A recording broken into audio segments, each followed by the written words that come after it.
Cos'è l'amicizia?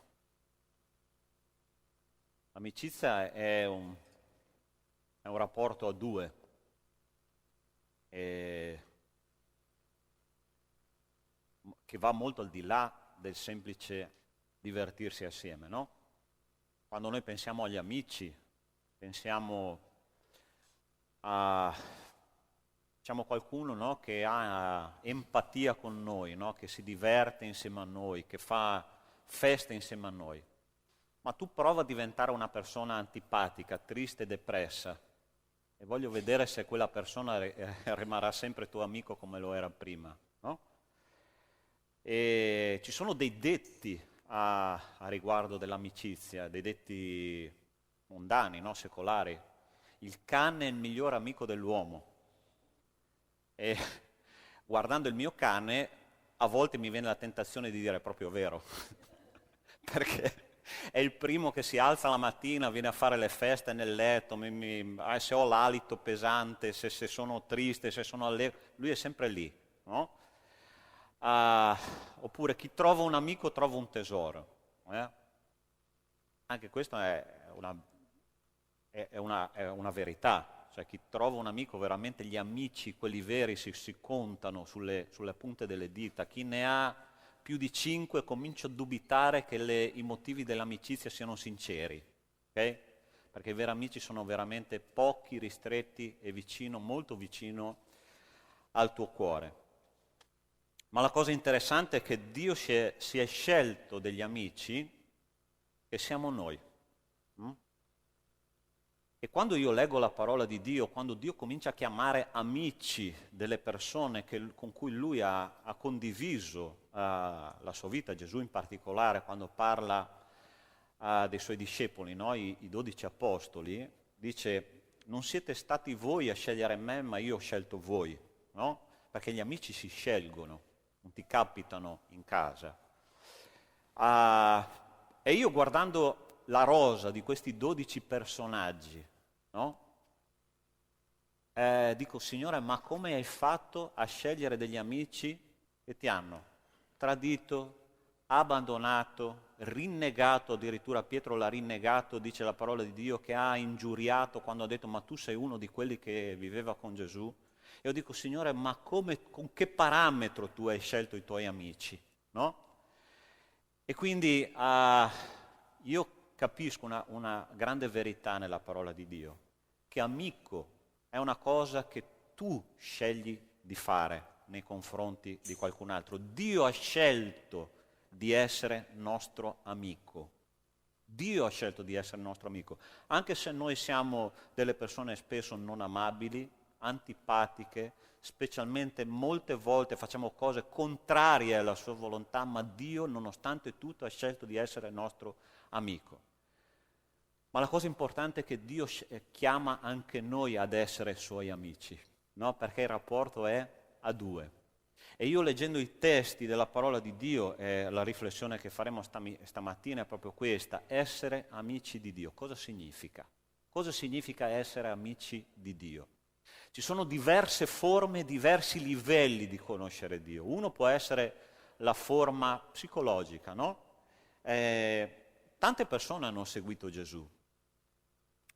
Io, da quello che mi ricordo, Gesù ha parlato a moltitudini, a migliaia di persone, no? Gesù ha fatto del bene a migliaia di persone, ha predicato a migliaia di persone. E la cosa incredibile è quando lui è morto, quasi tutti sono spariti, sono rimasti soltanto 200. Però quei 200 avevano fatto una scelta nonostante tutto, avevano capito che essere amici di Gesù era la cosa più importante dell'universo e quelle 200 persone hanno cambiato il mondo. Quelle 200 persone hanno preso la parola di Dio e hanno detto io voglio essere amico di questo Dio che ha detto questo e queste persone hanno sconvolto l'umanità. No? Oggi noi abbiamo la parola di Dio perché queste 200 persone hanno lottato e hanno deciso di essere amiche di Dio. Quindi, tu che sei qua stamattina, facciamo una riflessione su cosa significa essere amici di Dio.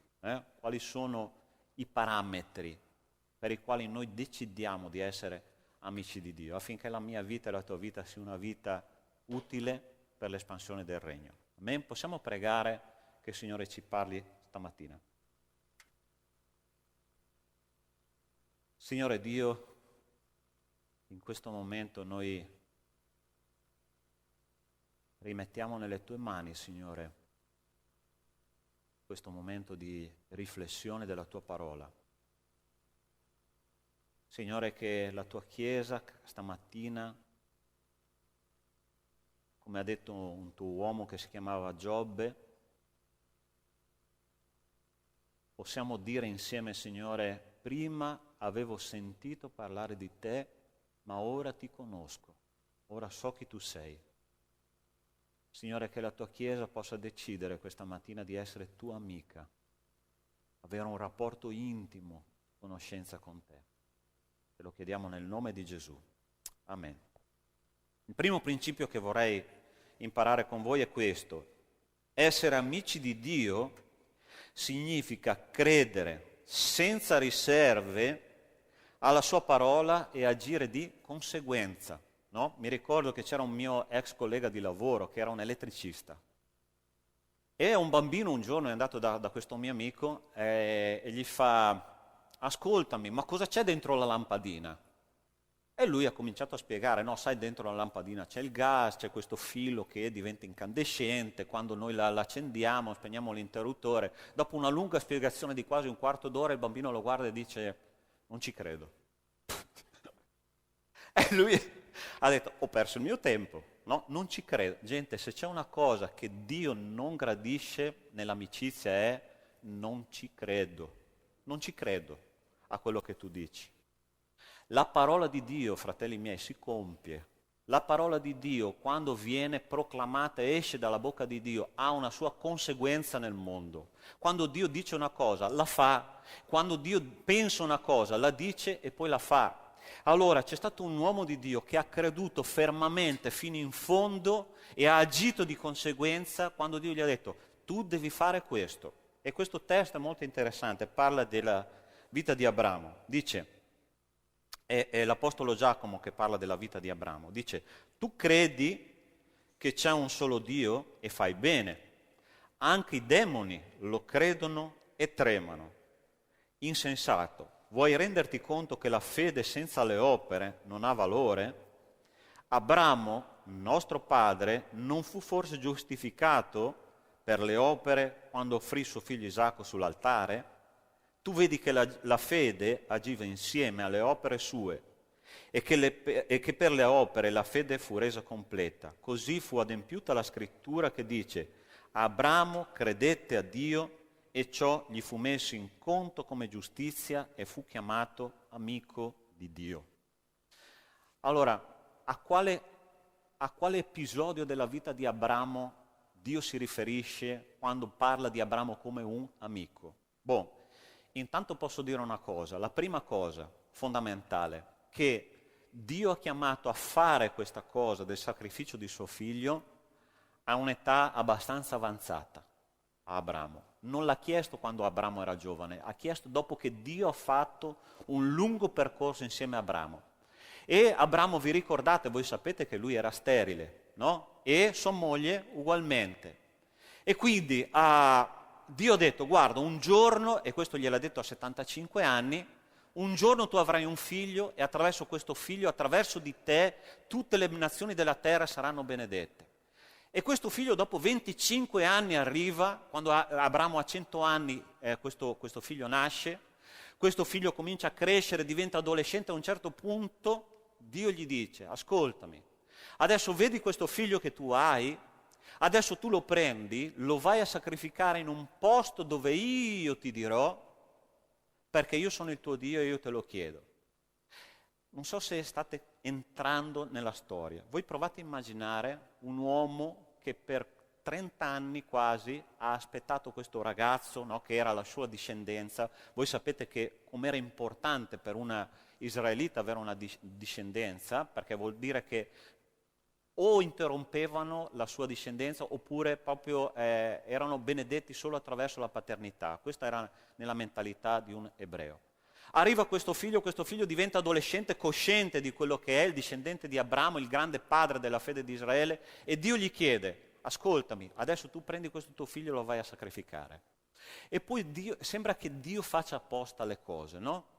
Non gli ha detto di andare in un posto qualsiasi, cioè esci dalla tua tenda, sacrificalo, punto e basta, no. Gli ha detto di andare in un posto che era il Monte Moria, okay, che distava 3 giorni di distanza da dove lui abitava. Provate a immaginare la testa di Abramo in queste 72 ore come può essere stata. Alla mattina dice la parola di Dio che lui si è alzato la mattina presto, ha preparato la legna, l'ha messa sull'asino e ha cominciato con quest'asino a camminare per 3 giorni e 3 notti per arrivare al punto dove lui avrebbe sacrificato suo figlio. Quando arrivano al punto, lui dice la parola di Dio che ha alzato il suo sguardo, ha detto questo è il monte che il Signore mi ha indicato, lui scende e la voce di suo figlio gli dice padre, ma dov'è il sacrificio che noi dobbiamo fare? Vi rendete conto il cuore di quel padre in quel momento lì, come si è sentito, cosa ha pensato, cosa ha sperimentato, i sentimenti che ha provato? Ma lui ha continuato ad andare dritto, andare in cima al monte, ha messo il suo figlio sopra a questo mucchio di legna, prende il pugnale, cerca, a un certo punto scaglia il pugnale a 1 centimetro probabilmente dal torace del ragazzo, e il Signore ha detto fermati, perché adesso so che tu non mi rifiuterai niente della tua vita.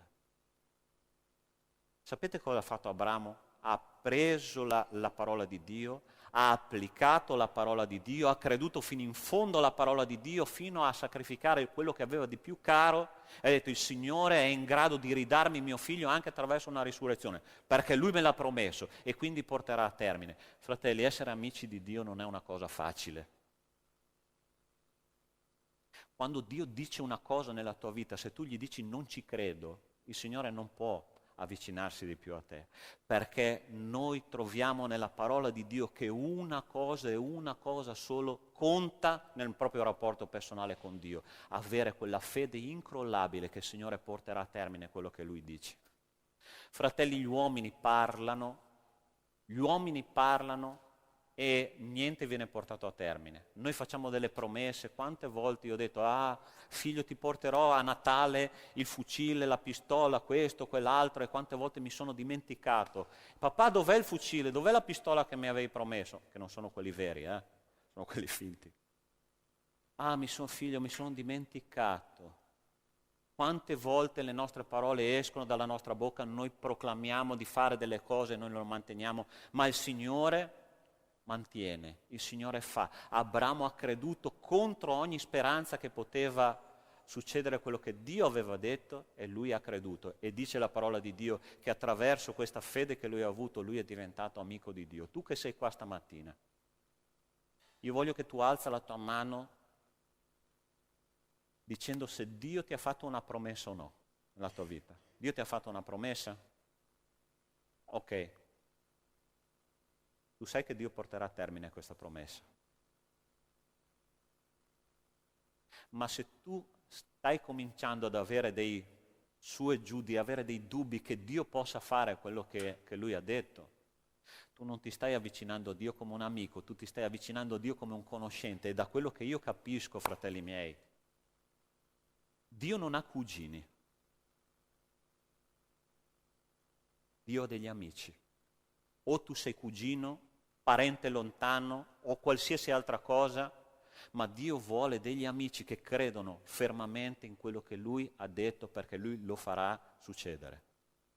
Dio ti ha promesso che un tuo familiare si converte, Lui lo farà. Dio ti ha promesso che ti guarirà da una malattia, Lui lo farà.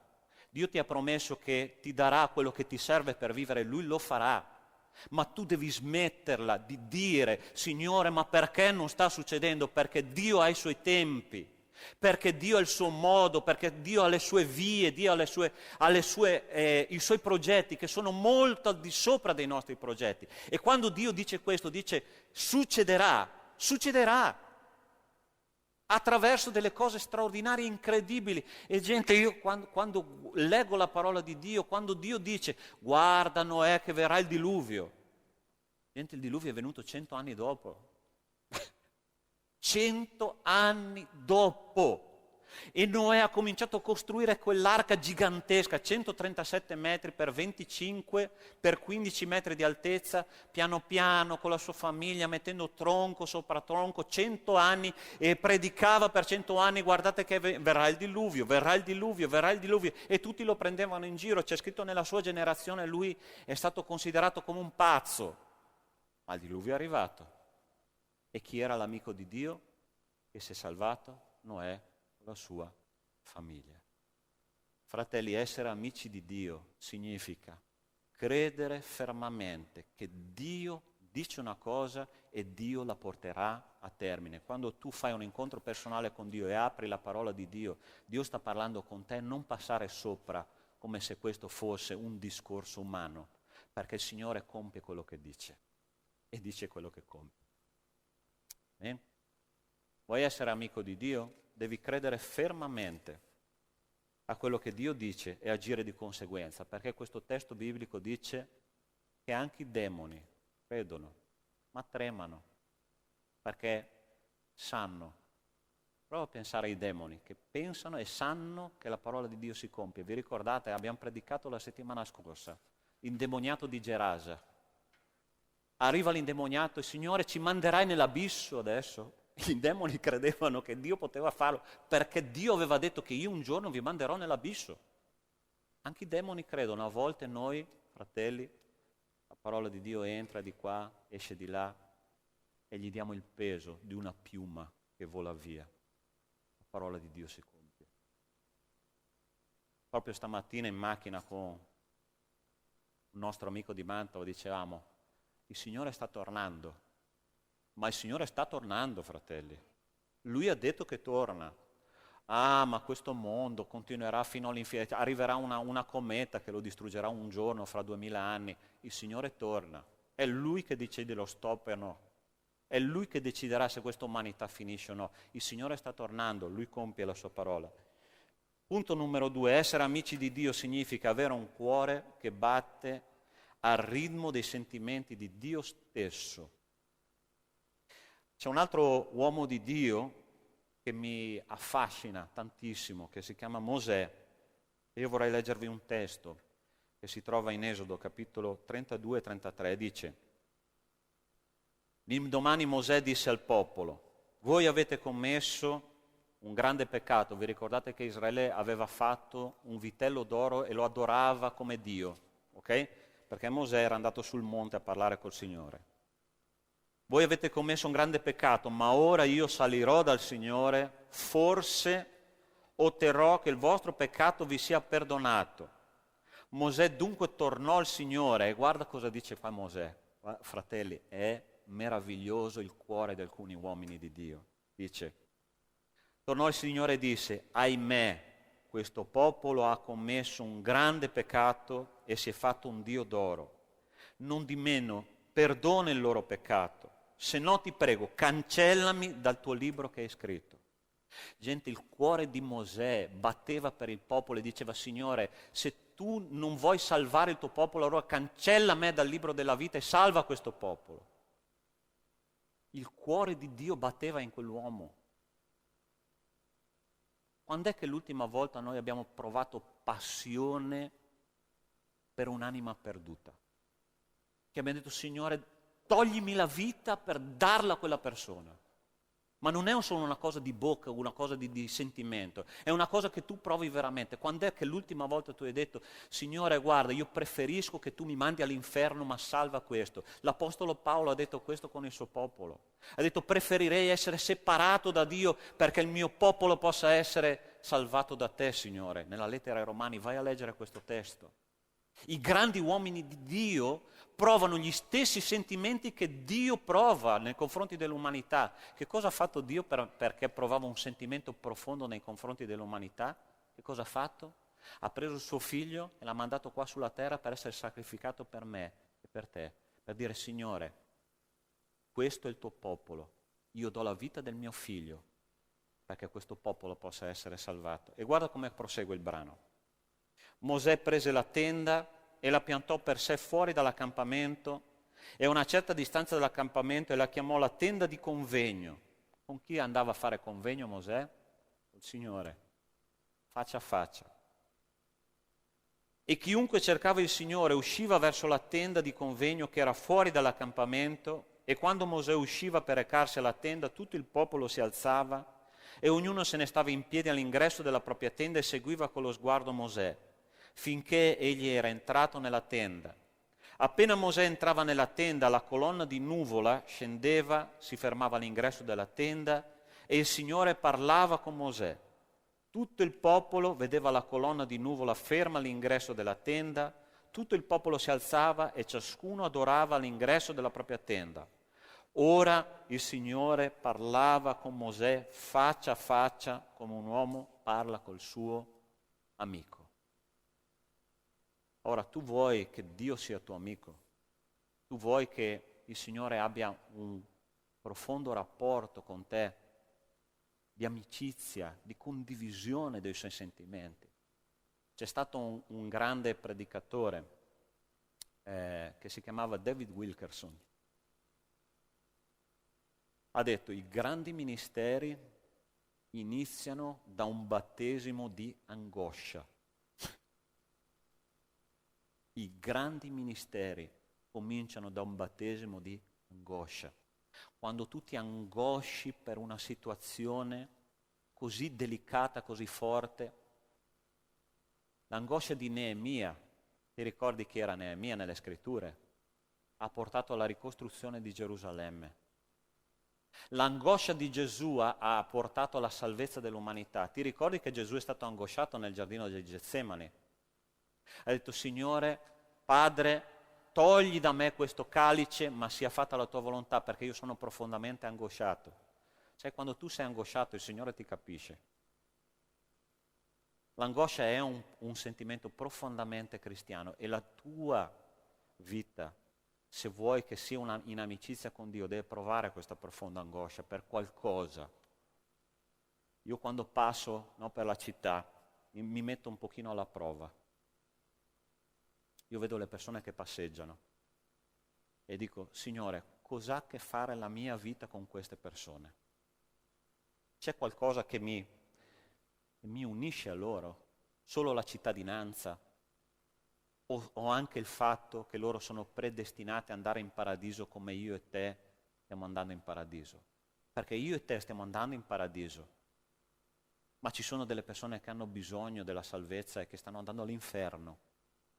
E per fare questo, fratelli, noi non possiamo aprire solo la nostra bocca, il nostro cuore deve coinvolgersi con la vita di queste persone.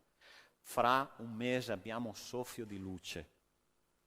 Tutte le volte io dico: sarà che il nostro cuore si preoccuperà della tecnica, degli strumenti, dei permessi del comune e di tante altre cose, e sarà che il nostro cuore sarà coinvolto e che noi capiamo il senso profondo di quello che stiamo facendo, perché là ci sono delle persone, fratelli, che hanno bisogno della salvezza. È questo il nostro obiettivo, è questo che deve essere la prima cosa che noi dobbiamo pensare. Un grande predicatore americano aveva organizzato un concerto, un mega concerto negli Stati Uniti, nella sua città.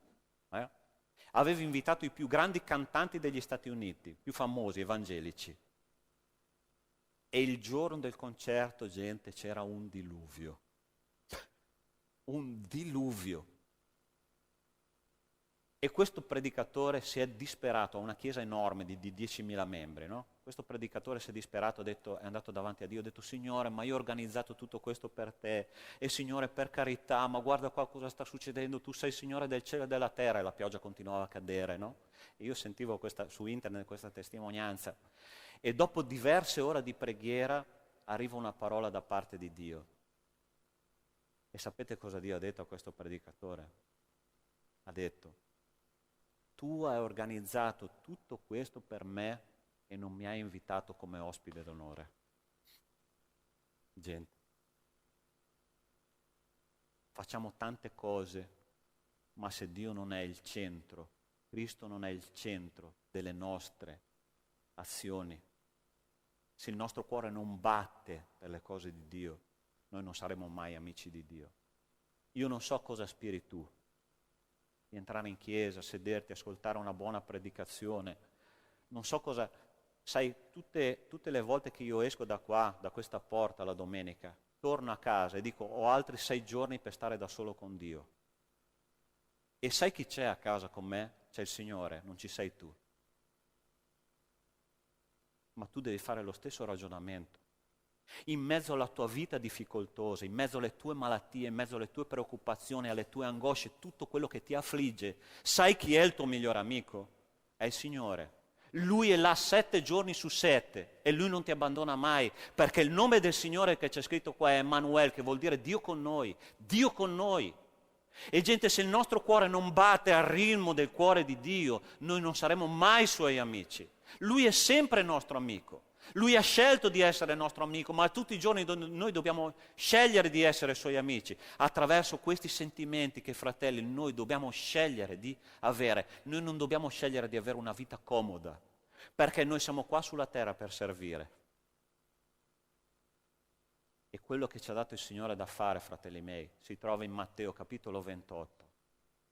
Il grande mandato del Signore è: andate, predicate, fate discepoli, battezzandoli nel nome del Padre, del Figlio e dello Spirito Santo. Gente sta andando all'inferno perché non conosce la parola di Dio. Il nostro cuore deve battere per questo motivo. Vuoi essere amico di Dio? Bisogna che il mio cuore e il tuo cuore batta al ritmo del cuore di Dio. Essere amici di Dio significa fare esattamente le cose come Lui le chiede. Gesù ha detto una volta così, Giovanni capitolo 15 versetto 14, guarda che interessante questo testo, dice: voi siete miei amici se fate le cose che vi comando. Allora, la nostra testolina, ascoltatemi bene, la nostra testolina a volte bacata legge questo testo con questo significato: io sono vostro amico se fate le cose che vi comando. È questo il significato del testo. Io so che qualcuno qua aveva già pensato questo, vero o no? È così che dice questo testo. Questo testo dice: voi siete miei amici se fate le cose che vi comando. È vero o no? Noi decidiamo di essere amici di Dio se facciamo le cose che Lui ci comanda. Perché Gesù, l'amicizia di Gesù è costante nel tempo, è sempre uguale. Se noi siamo tristi, Lui è nostro amico. Se noi siamo depressi, Lui è nostro amico. Se noi siamo allegri, Lui è nostro amico. Nei momenti difficili della vita, Lui è nostro amico. Ma noi scegliamo di essere Suoi amici se facciamo le cose che ci ha comandato. E il rapporto è a due. Dio è tuo amico, caro mio. Gesù ha scelto di essere tuo amico, ma noi siamo Suoi amici nel momento in cui decidiamo di fare le cose che Lui ci comanda. C'era un dottore, una figura, stavo dicendo nel Vecchio Testamento, no? Nella vecchia Italia, no? Io mi ricordo, ero ancora bambino. Chi si ricorda, quello un po' più datati come me, la figura del medico di famiglia? Concedetemi una frase in dialetto mantovano questa mattina, okay? Con un po' di nostalgia. Mi ricordo sempre il mio medico di famiglia. Mio papà ha sempre sofferto di problemi di pressione, okay? Pressione alta. E il mio medico di famiglia, che lo conosceva molto bene, tutte le volte che lui lo chiamava al telefono: dottor, venga per favore, perché... Ok, lui arrivava in casa, guardava mio padre e gli diceva in dialetto mantovano: cosa get? Vuol dire che cos'hai? Ma io sapevo che dietro questo modo, no, di parlare in dialetto così a tu per tu, molto terra a terra, voleva dire: tu non hai niente. Perché lui diceva sempre: tu hai una pressione alta emotiva. Ma no, dottor, perché no? Non è vero, dottor, ma perché... Ascolta, ti mando all'ospedale 15 giorni e tu uscirai da lì e tu scoprirai che io ho ragione.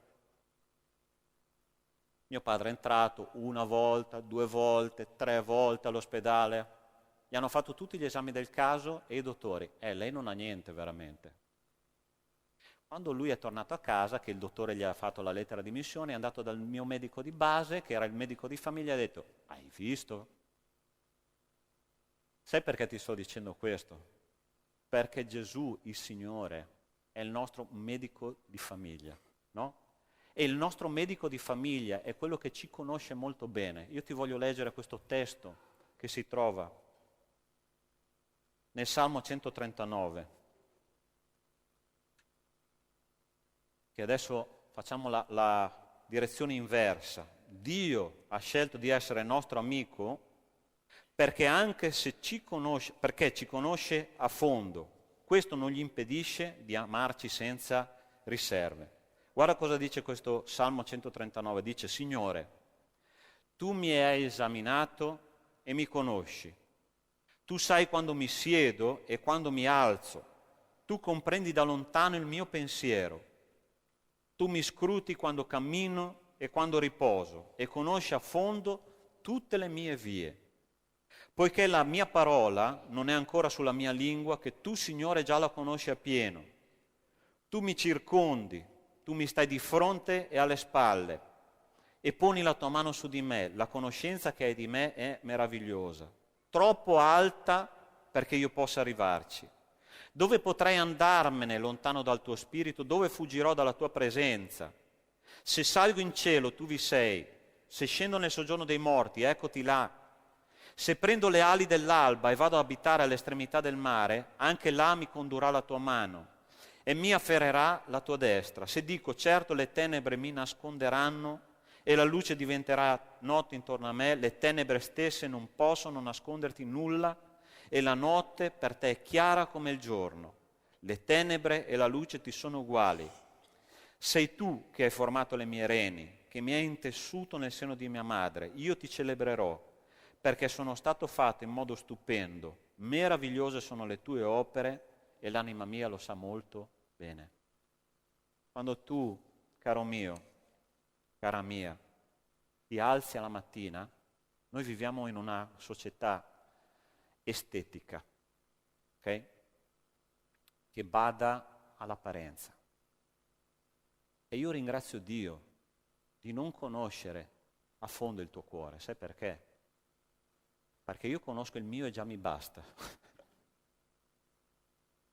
Perché se io cominciassi a vedere nel tuo cuore quello che c'è, già mi spavento con il mio, uscirei dalla chiesa terrorizzato.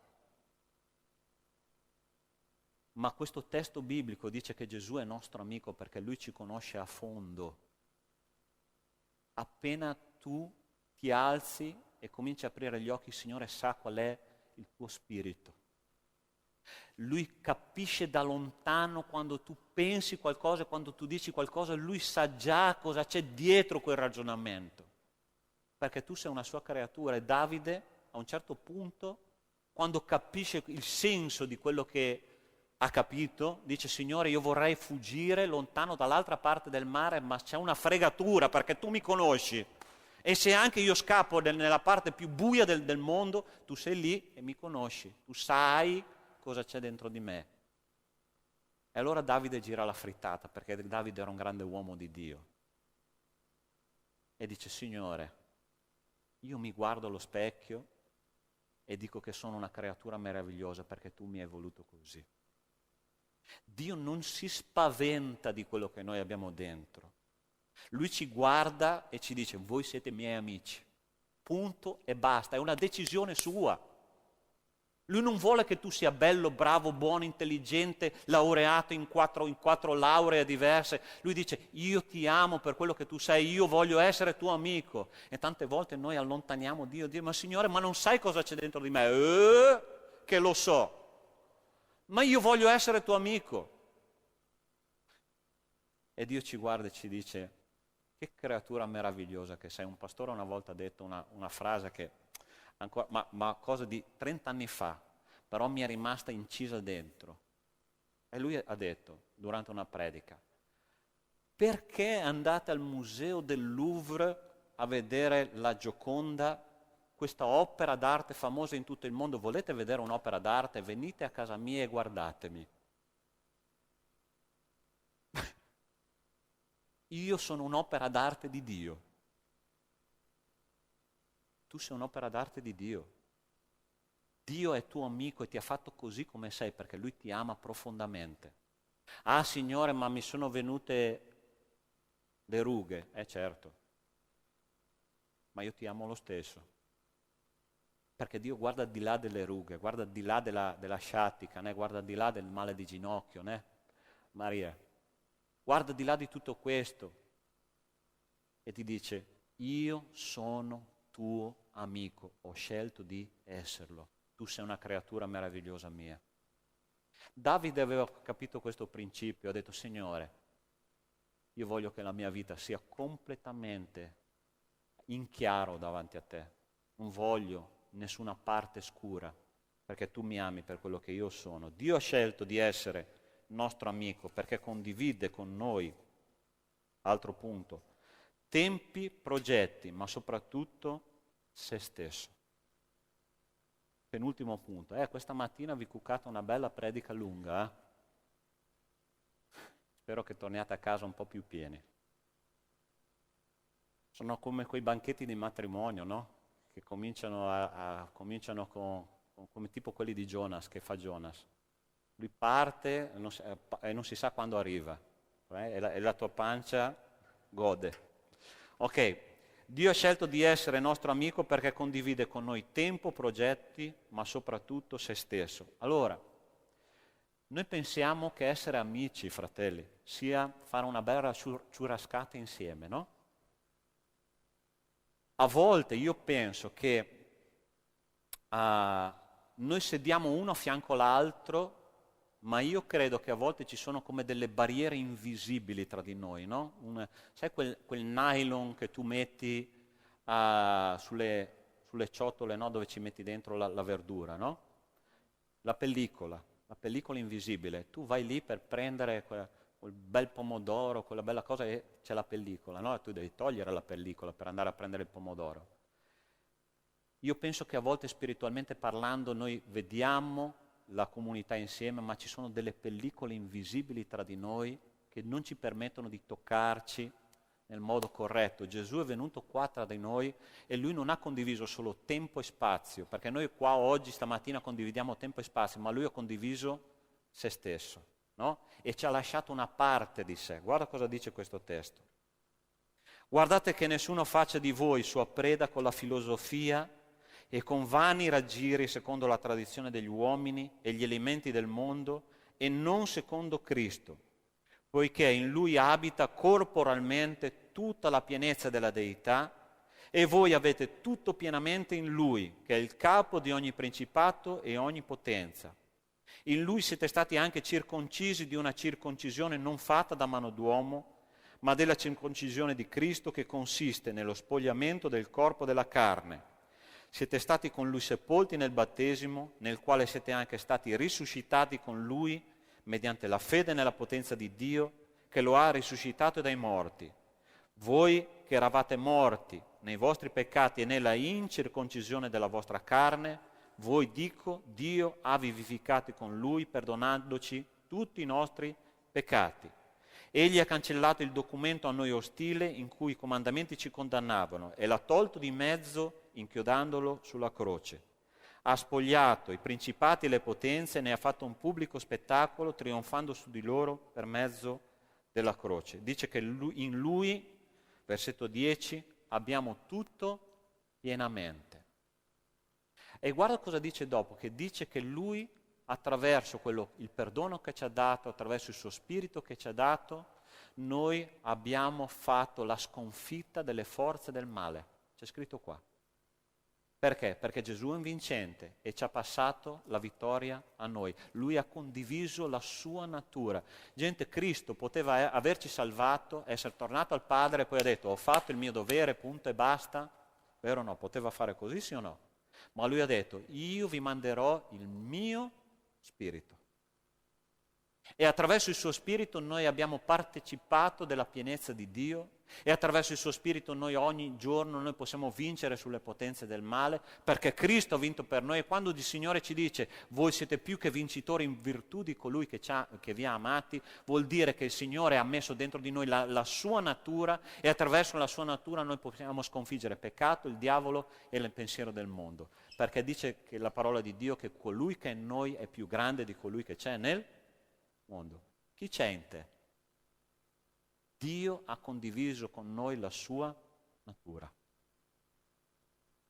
Essere amici, fratelli, vuol dire lasciare un segno nella persona. Gesù ha lasciato un segno dentro di noi.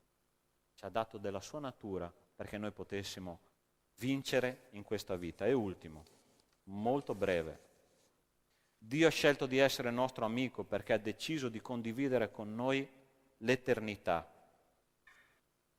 Dice così, nella casa del Padre mio, questo è Gesù che parla, nella casa del Padre mio ci sono molte dimore, se no vi avrei detto che io vado a prepararvi un luogo e guarda cosa dice qua, quando sarò andato e vi avrò preparato un luogo, tornerò e vi accoglierò presso di me. Allora, sta dicendo, quando io sarò andato, vi inviterò. Dice così. Quando sarò andato, vi farò un colpo di telefono che tutto sarà pronto. Lì usa un verbo molto interessante. Dice, quando sarò andato, io vi accoglierò. Oggi abbiamo amici che vengono da Mantova, no? Siamo già in fermento da ieri. Okay? Pulizia della casa, preparare la pasta al forno e questo, il letto di tutto a po', perché vengono chi? Tiziano e l'Antonella. Caspita, sono nostri amici, vogliamo accoglierli bene. Ma accoglierli è molto diverso che farli entrare in casa. Gesù ha detto, io vi accoglierò nell'eternità e Gesù è andato... Sai che Gesù continua a fare il suo lavoro di falegname? Quando vi avrò preparato la casa, dice, io andrò e poi vi accoglierò. Che bello, gente, una baita in legno nell'eternità per me e per te. E io ci voglio anche la piscina. E Gesù, ma prova a immaginare questo verbo cosa ci dice. Noi entreremo nell'eternità, Gesù sarà lì e ci accoglierà. Cioè ti prenderà per mano, ti porterà alla tua baita, ti dirà guarda, questo è per te, l'idromassaggio, questo è il letto, c'è tutta la tavola apparecchiata. Gesù proverà una felicità, gente, ad accoglierci nell'eternità. Perché è questo che dice questo testo, lui ci accoglierà, lui desidera fortemente passare l'eternità con noi. Chi se non un amico può provare questo? Gesù ha scelto di essere nostro amico. Io non so che rapporto tu stai vivendo con Dio, ma io, attraverso questi testi biblici che ho condiviso stamattina, io voglio essere amico del Signore. Io voglio. A me una conoscenza superficiale del mio Dio non mi basta. Tu vuoi vivere una vita cristiana mediocre? Io sinceramente non mi basta. Ma se tu sei qua stamattina, il Signore doveva dirti qualcosa. Non so che cosa, perché solo il Signore conosce la tua anima. Dio ha scelto di essere nostro amico, costantemente, senza nessuna riserva. L'altra parte la dobbiamo fare noi. Sarà che noi sceglieremo di essere amici di Dio. Per essere amici di Dio dobbiamo fare 3 cose. La prima, credere senza riserve che quello che Dio dice lo porta a termine e agire di conseguenza. Seconda cosa che dobbiamo fare è andare costantemente all'obiettivo come ha fatto a Mosè, facendo battere il proprio cuore al ritmo del cuore di Dio. Queste sono le cose importanti. Queste sono le cose che fanno la differenza nel nostro rapporto personale col Signore. Se tu sei un credente che stai dicendo, Signore, non mi accontento del mio rapporto personale con te, questa è la mattina buona che tu puoi decidere di essere un vero amico del Signore.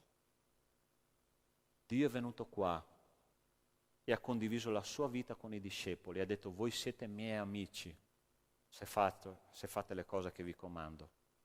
Significa voi scegliete di essere miei amici se fate le cose che vi comando. Ora, quale sarà la nostra scelta? Gesù è qua in mezzo a noi e Lui vuole tu sia suo amico, come Lui è già tuo. Amen? Possiamo chiudere i nostri occhi e voglio pregare insieme a te. Stai vivendo una vita cristiana soddisfacente che ti riempie il cuore,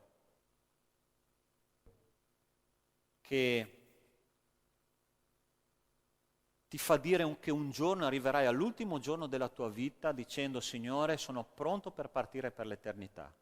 Ho vissuto tutto quello che dovevo vivere qui.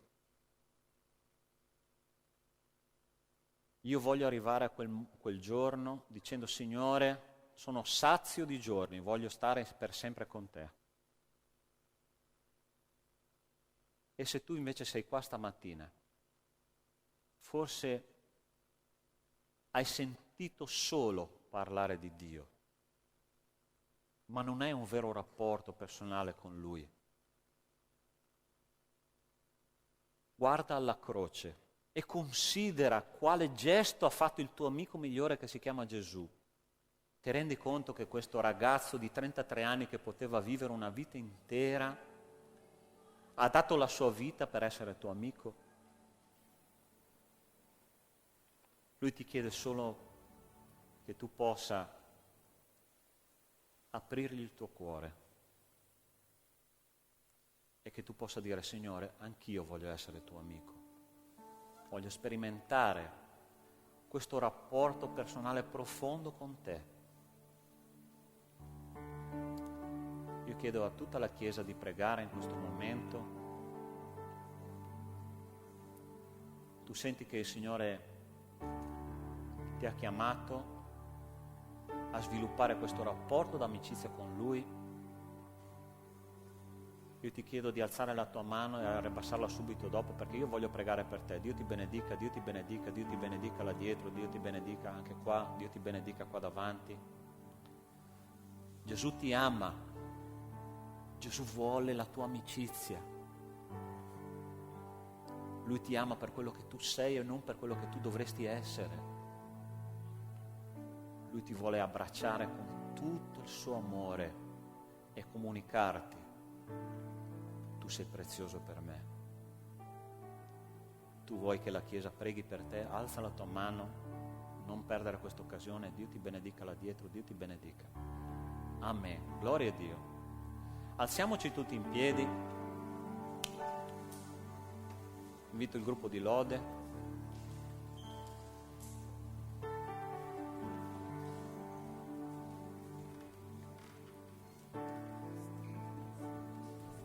Amici di Dio.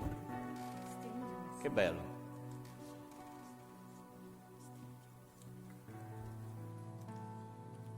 Solo il Signore può darti un'amicizia che non crolla mai.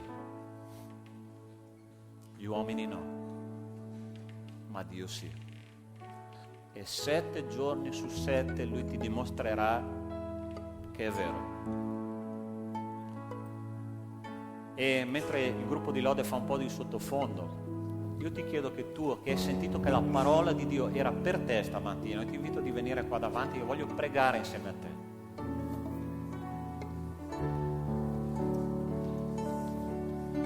Non vergognarti, se ti vergogni fatti accompagnare, ok? Chiedi a qualcuno che ti accompagni, che Gesù non sia vergognato di te sulla croce. Se c'è qualche lacrima, gloria a Dio, perché significa che il Signore ti ha toccato.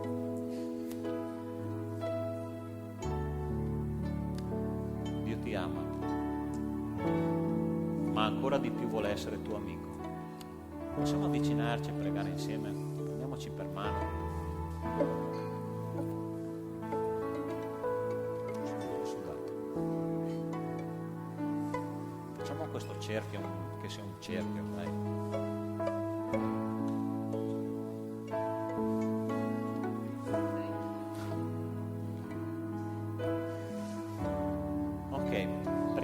La Chiesa pregando, per favore, se c'è qualcuno che vuole venire qua a mettere le mani sulle spalle del proprio fratello, per favore, qualcuno che si sente di accompagnarci in preghiera.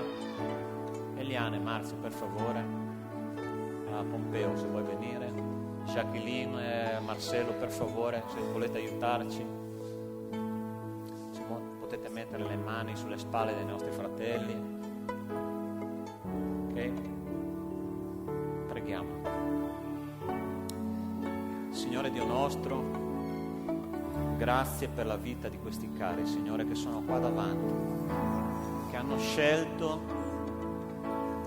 di fare un passo verso di te, di essere tuoi amici, Signore, che il loro cuore possa battere con il tuo ritmo, Signore, che loro possano scegliere giorno dopo giorno di avvicinarsi, Signore, verso di te, perché tu sei sempre lì, Signore, sempre. Siamo noi che decidiamo di allontanarci da te, ma che da oggi, Signore, questa scelta sia una scelta che possa essere portata a termine con perseveranza e con amore, Signore, sapendo che un giorno l'unica cosa che conterà veramente all'ultimo giorno della nostra vita sarà aver avuto un rapporto di amicizia con te, Signore, perché gli uomini ci tradiscono, gli uomini ci abbandonano, gli uomini ci deludono, Signore, ma tu non deludi mai. Grazie, Padre, di essere presente nelle nostre vite, e anche quando, Signore, le persone più vicine a noi ci diranno basta, non voglio più sapere di te, che tu possa rialzare lo sguardo, Signore, il nostro sguardo, e dire: figlio, sono qua insieme a te. Grazie, Padre, per il culto di questa mattina, e che tu possa sigillare con questo momento, con il tuo spirito che ci dà la pace, nel nome di Cristo Gesù. Amen. Amen. Puoi dare un abbraccio alla persona che è vicino a te?